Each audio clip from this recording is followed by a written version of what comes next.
waɗansu sun furta kalmar la ilaha illallah amma kuma sun je suna bautan waɗansu ababa koma bayan Allah. Addinin musulunci turbarsa, tushensa, ginshiƙinsa shine kaɗaita Allah da bauta shi kaɗai ba abokin tarayya. Daga lokacin da aka samu tarayya ma Allah a cikin bautarka, a cikin ƙudurinka, a cikin aikinka, wannan tarayyar ta warware la ilaha illallah. Shi yasa musulunci yadda akwai kofan shiga to haka kuma akwai kofan fita.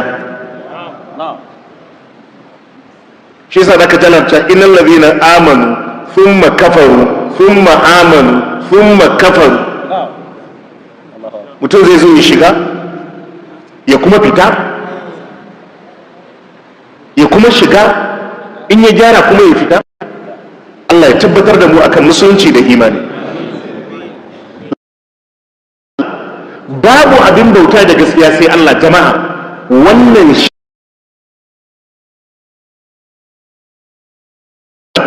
sallallahu alaihi wa alihi wa sallam manzon Allah ne, shine musulunci. Waɗannan abubuwa guda biyu kar ka bar kafarka ta yi rawa a kansu, kar kuma kana furtawa da bakinka amma aikinka yana warware shi. Annabi Muhammad sallallahu alaihi wasallam shi kadai ne manzon Allah, shi kadai ne annabin al'ummar. Duk riƙan malami, duk girman malami bai isa ya zama annabi ba. Shi yasa ake ce mishi ma'aiki, rasulullah da Hausa ɗan aiken Allah. Allah ya aiko shi. To in dai musulunci ne dole ya zan daga wajen ɗan aiken ka karɓa. Ba wani wanda ya isa ya fito da shari'a daga aljihunsa ya baka. Ɗan aiken guda ɗaya ne, ɗan aiken guda ɗaya ne shine annabi Muhammad sallallahu alaihi wasallam. Shi Allah ya ba ma aiken ya ce ka kai ma al'ummar. Saboda ka dole inda musuluncin ne ya zama saƙon ya zo ne daga wajen ɗan aiken, ba zai yiwu ya zo ta wata hanya ba. Shi yasa ake ce mishi ma'aiki, cewa ka shaida annabi Muhammad sallallahu alaihi wasallam manzon Allah ne, ma'ana kana tabbatar da cewa ka shaida ɗan aiken Allah ne. To ɗan aiken ɗaya ne ba guda biyu ba ne.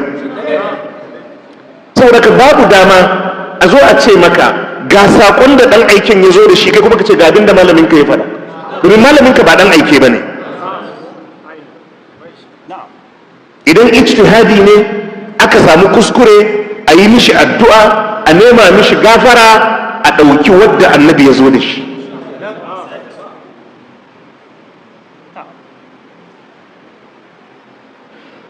Idan mutum ya samu matsala jama'a a cikin bautarsa, wata rana annabi sallallahu alaihi wasallam ya tambayi Mu'az, ya ce mishi atadari ma haqqullahi alal ibad wa ma haqqul ibadi ala Allah. Ya ce Mu'az, ka san hakkin Allah akan bayi kuma ka san hakkin bayi akan Allah? Bayi ba su da wani hakki da suka cancanta akan Allah, amma Allah kan ɗauki hakki ya ba su, sai ya ce idan kun yi kaza na sa ma kaina dan muku kaza. Sai ya ce a Allah da manzonsa su ne mafiya sani. Sai ya ce haqqullahi alal ibad, hakkin Allah akan bayi an ya'buduhu wa la yushriku bihi shay'a, shine su bauta ma Allah, kar su yi tarayya wa Allah da komai. Wato idan baka fahimci wannan ba, tsakani da Allah akwai tangarda mai girma. Shi tarayya ma Allah a wajen bauta, tarayya ma Allah a wajen bauta, Allah fir ya ce ba zai yafi ba. in dai mutum har ya mai tarayya, wato ka duba duk rigimar da za ka taba a musulunci zai zo maka da sauki, domin duk laifin da za ka yi ko mutuwa ka yi akan laifin baka tuba ba, ka je gaban Allah yana karkashin mashiyar Allah. Ya ce in ya ga dama ya yafe, in ya ga dama ya azabtar da wanda ya yi laifin gwargwadon laifinsa. Amma in mutum ya mutu yana ma Allah tarayya, Allah ya ce ba zai yafe. Allah ya ce ba zai yafe. Inna Allah la yaghfiru an yushraka bihi wa yaghfiru ma duna zalika liman yasha. Allah baya gafara, baya yafiya ma wadda ya mutu yana tarayya da shi da komai, amma yana yafiya ga abin da bai kai shirka ba, yace ga wadda ya ga dama. A wata aya Allah ya ce innahu man yushrik billahi, duk wanda ya yi shirka wa Allah, sai Allah ya ce faqad harrama Allahu alaihi aljanna, Allah ya haramta mai aljanna. Yadda Allah ya haramta maka shan giya ko zina, haka ya haramta ma kansa ya sanya mai mishi tarayya a cikin aljanna. Innahu man yushrik billahi, yadda al'amarin yake, duk wanda ya yi tarayya ma Allah, ya mutu yana shirka ma Allah, faqad harrama Allahu alaihi aljanna, Allah ya ce hakika Allah ya haramta mishi aljanna. Wa ma'awahu nar, makomansa wuta. Wa ma lizzalimin min ansar, kuma azzalumai masu tarayya ma Allah ba su da mataimaki da zai iya tsayawa ya taimake su ranar da Allah zai azabtar da su. Kuma yana daga cikin abinda zaka gane girman shirka da hatsarinsa, yadda Allah ya shigo da manyan manzanninsa ya musu togaciya akan shirka.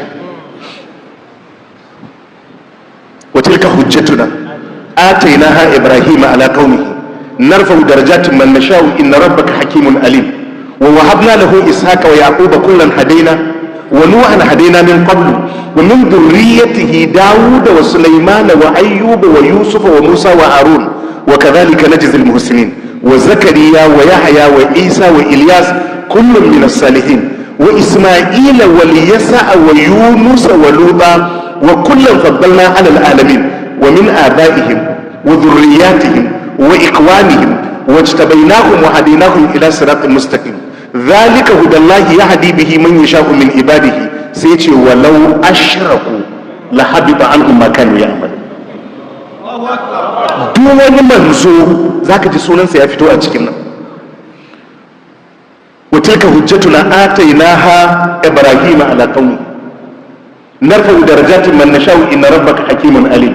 ووهبنا له إسحاق ويعقوب كلا هدينا ونوحا هدينا من قبل ومن ذريته داود وسليمان وأيوب ويوسف وموسى وهارون وزكريا ويحيى وعيسى وإلياس وإسماعيل واليسع ويونس ولوطا. duka gayyan nan Allah ya ce walau ashraku, Allah ya ce wallahi inda za su yi shirka la habita anhum ma kanu ya'malu, da duk aikin da suka yi ya baci. Wato ka tsaya, yana daga cikin ayar da take ban tsoro wallahi akan al'amarin shirka. Yanzu muka ce annabi Nuhu kusan shekara 1000 yayi yana da'awa. Allah ya ce wallahi inda ya yi shirka da da'awar ta tafi babu riba. Ka duba annabi Ibrahim, ka duba annabi Musa, shi ma sunansa ya fito a ciki. Ka duba dukkan waɗannan manzanni. To idan waɗannan annabawa Allah zai ce in sun yi shirka duk aikin da suka yi ya ɓaci, kai ka yi shirka aikin kai saura? Ya kuma ce wa mai gidanmu sallallahu alaihi wasallam walaqad uhiya ilayka wa ila alladhina min qablika, yace mun yi wahayi gare ka, mun yi wahayi ma dukkan annabawa da manzannin da suka zo kafin ka. La in asharakta, Allah yace mishi har in kai shirka la yahbatanna amaluka, aikin ka zai baci. Ka duba aiki irin na manzan Allah alaihi salatu wassalam. waɗannan manzanni Allah ya san ba za su yi shirka da shi ba, to amma ya yi rantsuwa inda sun yi da aikin ya ɓaci. Yanzu kai ba za ka shafa ma kanka ruwa ba? Saboda ka abinda Allah ke bukata a gunmu, faman kana yarju liqa'a rabbih falyamal amalan salihan wala yushrik bi ibadati rabbih ahada.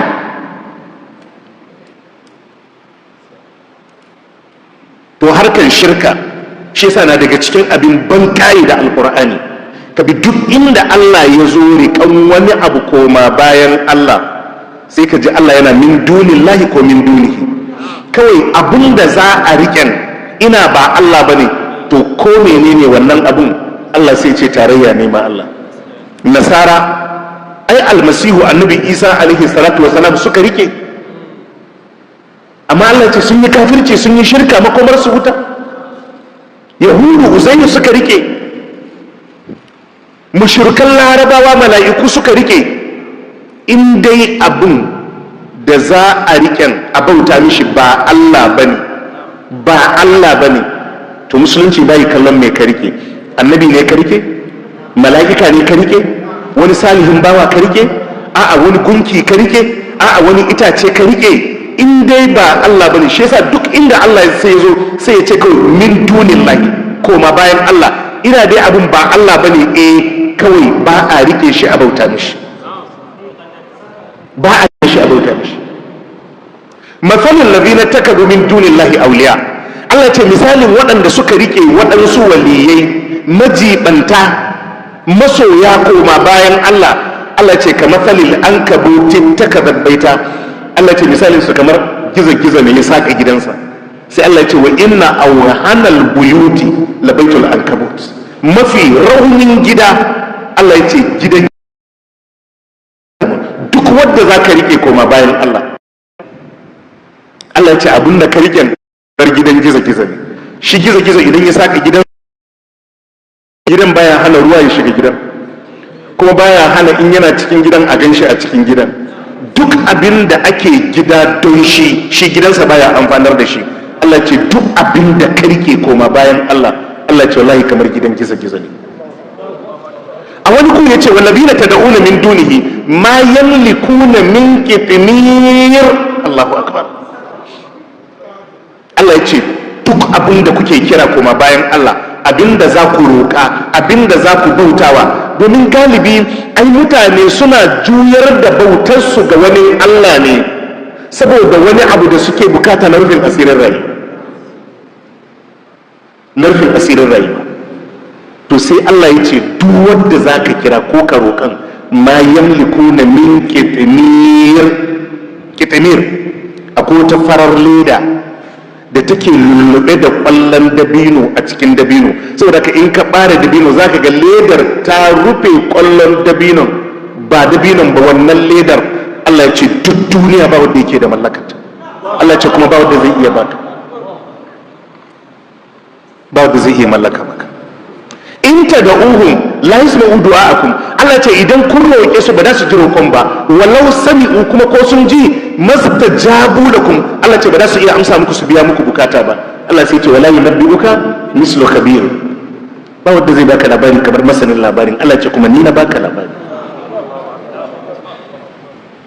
Kuma yana daga cikin abinda zaka gamsar da kanka cewa Allah kaɗai ke gudanar da rayuwa, shine yadda rayuwar mu take gudana.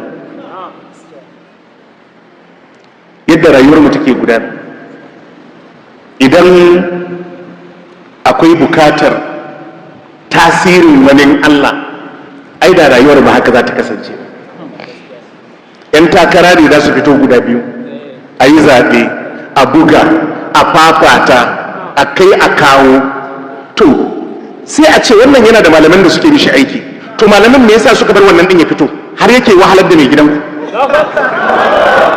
Haka ne, inda malaman suna aiki,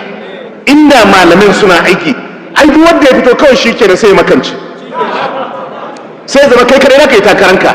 Wallahi duk ƙarya ne, na rantse da Allah wannan rayuwar mu banda Allah wallahi ba wanda yake gudanar da ita. ba wadda yake gudanar da ita wallahi in ba Allah ba. Ba wadda yake da hannu a kanta wallahi in ba Allah ba. Shi yasa Allah ya ce alaysa Allahu bikafin abda. Allah ya ce yanzu Allah bai ishi bawa ba. Allah ya ce yanzu ni kadai ban ishe ka ba. Wa yukawwifunaka bil ladina min dunihi. Allah ya ce ana tarazana ka da abubuwan da ba Allah ba. Allah ya ce ni kadai na ishe ka. Idan ka kalli rayuwar da yadda rayuwar take gudana kawai wallahi ka san banda Allah wallahi ba wanda yake da hannu a cikin rayuwa. Annabi Nuhu alaihi lokacin da waje yayi waje shi ma mutanensa suka dauki matakin kashe shi. Kazzabat qablahum qaumu nuhin. Allah ce fa kazzabu abadana wa qalu majnunun wastujir. Suka zagi annabi Nuhu suka ce mai mahaukaci kuma suka yi barazana suka ce za mu ga bayanka. Fada Abu sai kirayi Allah anni maglubun fantasir. Yace Allah an mun yawa an yi galaba a kaina Allah ka kawo mun dauki. To yanzu in wani ne ya shiga matsalan sai ya ce zai kira annabi Nuhu. Da ba kun fahimta? To in annabi Nuhu zai shiga matsala bai warware matsalar ba shi ma na neman dauki a gun Allah. Akwai wani malamin da ya isa in ka shiga matsala shi ka kira shi? Wallahi babu shi. To akan waɗannan bukatu na rayuwar duniya waɗansu akan siyasar su sun shiga harkokin tsafe-tsafe, an shiga ƙungiyoyi na tsafe-tsafe. Waɗansu akan kujerun ofis ɗinsu sun shiga harkoki na tsafe-tsafe. Da yawa fa mutanen mun gani mutum ya ce maka yana da malami ba malami ne da yake ba shi fatawa ba, malami ne da yake mai tsafe-tsafe.